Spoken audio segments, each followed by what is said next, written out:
আগামী ১৯শে মে রোজ মঙ্গলবার আমার বাড়িতে ট্রাক্টরের জমি চাষ করার হালখাতার আয়োজন করা হয়েছে। এই হালখাতার আয়োজন নিয়ে কিছু কথা।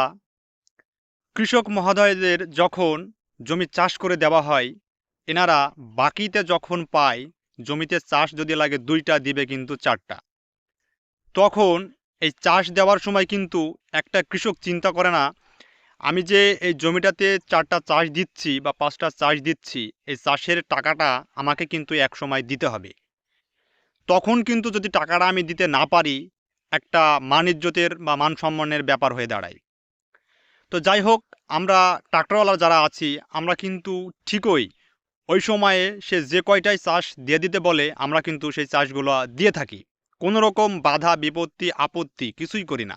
কিন্তু যখন আমরা ৩৬৫ দিনের ভিতরে একটি দিন শুধু আমরা ট্রাক্টরের মাহাজনটা নিয়ে থাকি, বাকি ৩৬৪ দিন কিন্তু কৃষকের জন্য উন্মুক্ত করা হয়। আর এই একটি দিনেই কৃষককে কিন্তু আমরা পাশে পাইনি এবং তারা আমাদের হাল খাতাতে উপস্থিত হয় না। সবথেকে বড় একটি দুঃখের বিষয়, মাঠে জমি চাষ করে একজন কৃষক পুরুষ মানুষ, কিন্তু বাড়িতে যখনই আমরা হাল খাতার কার্ড দিতে যাই, তখন কিন্তু বাড়ির মেয়েরা এবং মহিলারা খালি জিজ্ঞেস করে কয়জন ট্রাক্টরে চাষ করেছে আর কত টাকায় চাষ করেছে, এত চাষ কেন করেছে আর এত টাকা কেনই দিতে হবে। কিন্তু একজন পুরুষ যখন টাকা নিয়ে এসে দেয়, ফসল তৈরি করে, একটা দোকান থেকে সার কিনে নিয়ে আসে, ঘরে ফসল তৈরি করে, তখন কিন্তু কোনো মহিলা বলে না যে টাকাগুলো তুমি কোথায় থেকে নিয়ে আসছো, এত টাকা নিয়ে আসছো, কীভাবে নিয়ে আসছো, তোমার ইনকামের উৎস তো এতগুলো নয়। কিন্তু ঠিকই যখন পাওনাদার বাড়িতে যাবে, তখন কিন্তু বাড়ির মহিলারা ঝামেলা করে, এত টাকা পাবে না, বিভিন্ন কথা শোনানো হয়।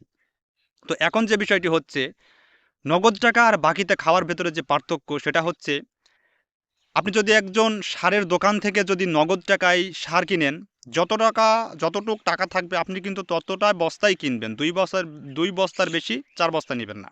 কিন্তু যখনই বাকিতে কিনছেন, আপনি দেখছেন তো টাকা এখন দিতে হচ্ছে না, তাহলে ২ বস্তার জায়গায় ৪ বস্তা নিয়ে যাই, ফসল ভালো হলে দিব। দোকানদার দিয়ে দিচ্ছে আশায় পড়ে যে আমার মাল বিক্রি হচ্ছে। কিন্তু এই যে বিষয়টি, দোকানদার দিচ্ছে ঠিক আছে, কিন্তু আপনি যে নিচ্ছেন, আপনার যে দেনা হচ্ছে, ঋণ হচ্ছে, এটা যে আপনাকে পরিশোধ করতে হবে, বিষয়টি মাথায় রাখতে হবে, তাই না? আপনি তখন নিচ্ছেন হাসি মুখে, নেওয়ার পর ফসল তৈরি করছেন, বাড়িতে কেউ জানছে না কতটা নিয়েছেন, তখন কোনো খোঁজ নেই। কিন্তু যখনই নিতে যাচ্ছে, তখন বাড়ির মহিলাসহ এবং আপনি নিজেও একটা ঝামেলা তৈরি করছেন, বলছে যে আমি এত টাকা নিইনি, টাকা দিয়েছি, এটা সেটা, আবার জমি এতগুলো চাষ হয়নি, আমি চাষ করেছি, টাকা দিয়েছি, কি ইত্যাদি ইত্যাদি বিভিন্ন ঝামেলা করছেন। এই ঝামেলাগুলো করছেন ঠিক আছে, কিন্তু আমরা মহাজন যারা আছি, গাড়ির মালিক বলেন আর সারের দোকান যারাই বলেন, এখানে যে প্রত্যেকটি ব্যবসায়ীকে বলেন, বাকি কিন্তু দিয়ে থাকে, একটা বড় সমস্যা হয় না। কিন্তু ৩৬৪ দিনের ভিতরে একটি দিন আমরা নিয়ে থাকি। এই একটি দিন আপনারা কৃষক মহোদয় কেন উপস্থিত হতে পারেন না আমাদের এই হালখাতাতে? যদিও আমার হালখাতা আগামী ১৯শে মে রোজ মঙ্গলবার। আমি জানি না হালখাতাতে কীরকম পরিবেশ হবে, তবে চাষিদের প্রতি, কৃষকদের প্রতি আমার একটাই আকুল আবেদন থাকবে। সর্বপ্রথম যাদের পুরাতন বকেয়া আছে, আপনারা অতি দ্রুত পুরাতন বকেয়াগুলো পরিশোধ করবেন, কারণ এই পুরাতন বকেয়ার জন্য কিন্তু বিভিন্ন ধরনের ঝামেলা তৈরি হচ্ছে।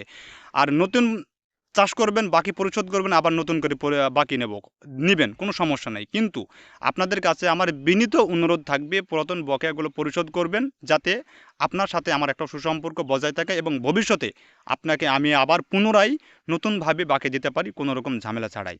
তবে এজন্যই বারবার বলছি, পুরাতন বকেয়া আগে আপনারা পরিশোধ করুন।